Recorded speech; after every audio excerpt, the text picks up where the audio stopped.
The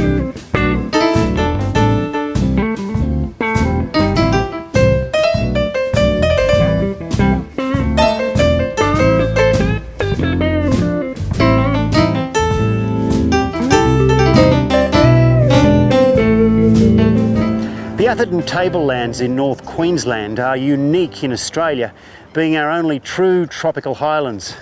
And where the rich volcanic soil meets the lush rainforest, you get a diversity of exotic flora and fauna found nowhere else in the country. Well, maybe not quite this exotic.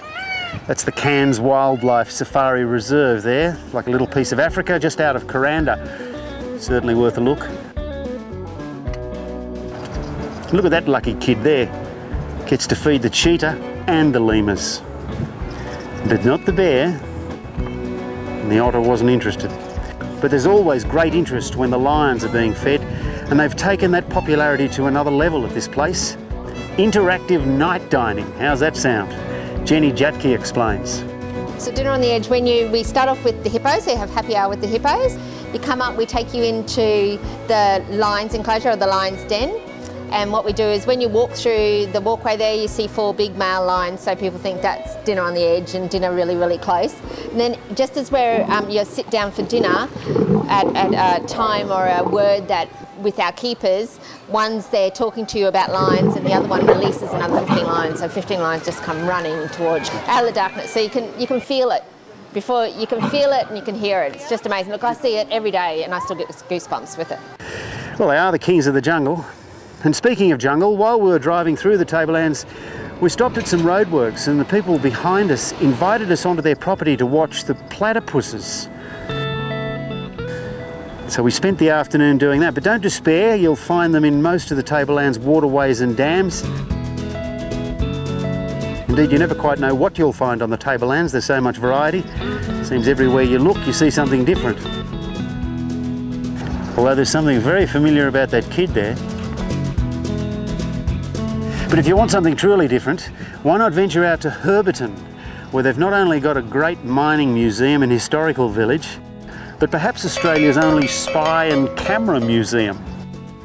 We've had a fantastic response, and the most amazing thing is that the women have stood outside and said, "Oh, you go in, I'm not interested in cameras," because that's all they see from the door. Yeah. The husband's gone out after he's about 10 minutes and said, "You've got to come in and see this." Something else you might like to see are the Inot hot springs, where you can either soak in the purpose-built spas, I'm pretty sure that kid's following me now, or go straight to the source and find yourself a pool in the creek. I'm told these waters will cure anything from arthritis to poverty. But the best of the Tablelands for me was Lumholtz Lodge, a bed and breakfast run by Margit Cianelli, who's also a wildlife carer. And this is Jeffrey the tree kangaroo, one of the orphans she raised, who hasn't forgotten Mum. My B&B is, is not a 24/7 job, it's sometimes I go for 2 or 3 weeks without people, and because it's in my house, and it's nice, people like staying here, the whole house is theirs. I only take one lot of people at a time, even if it's only a single person. And yes, I fortunately get the type of guests that accept the fact that animals are first. I mean, mind you, I can get up very, very early in the morning if people want very early breakfast. I usually do the animals before then, just before them.